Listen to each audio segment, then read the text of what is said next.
Nandito tayo ngayon sa Laong-Laang Road, Manila para subukan ang sumisikat at nagtitrending na kainan na nag-o-offer ng unlimited burger, unlimited chicken wings at unlimited fries. Ito nga pala yung Jacko's Burger at nandito ito sa 1364 Laong-Laang Road, Sampaloc, Manila. Malapit lang ito sa UST o University of Santo Tomas. At ito naman yung kanilang menu. Nag-o-offer din sila dito ng mga a la carte at mga side dishes, pero for this video, magpo-focus lang tayo sa kanilang unlimited burger, unlimited chicken wings at unlimited fries for only 299 pesos. Yung kanilang area, maliit lang pero malinis. Pag mag-order ka na, punta ka lang sa harap, dun na din yung payment. Ang burger patty nila ay gawa sa purong karne ng baka. 90% lean at 10% fat. Tapos double grind pa daw ang ginawa dito.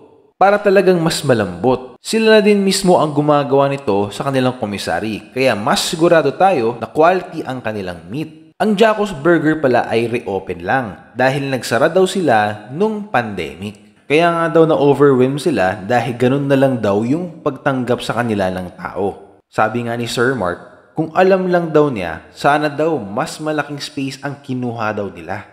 Speaking of space, wala pala silang parking space para sa mga kotse.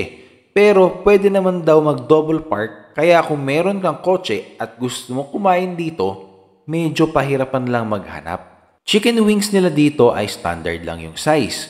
Maganda ang pagkakaluto, yung lasa ay nasa outer part ng chicken. Crunchy din yung balat niya. Nagustuhan nga ito ni Kobe at gusto nga din niya i-video siya habang kumakain. Oh, crunchy. Only rice na rin pala ito. Kaya kung mabitin ka sa chicken at rice, pwedeng-pwede na mag-order ulit. Sarap ba? Yummy?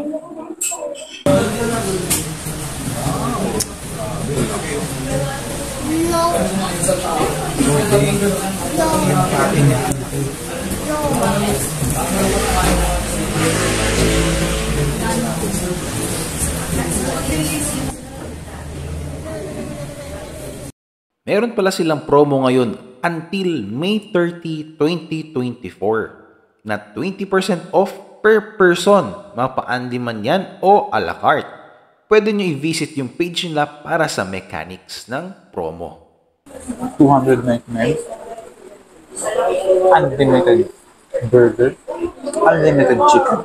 Unlimited fries. Panahalong panalo to. Yung beef nila, 90% lean, 10% fat. Beef talaga. Malambot ang beef patty, juicy, hindi siya mahirap nguyain, hindi siya mukhang tinipid, pati yung iba nitong ingredients. Yung bun ng burger, malambot. Mukha lang siyang normal size na burger dahil medyo malaki ang kamay ko at mukha ko. Pero malaki talaga ito. Ang masasabi ko sa quality nito, panalong-panalo. Ang presyo, pangmasa, pang-estudyante, para sa mga mahilig kumain ng burger na gaya ko. Tapos, on a budget, yung ayaw ng sobrang mahal.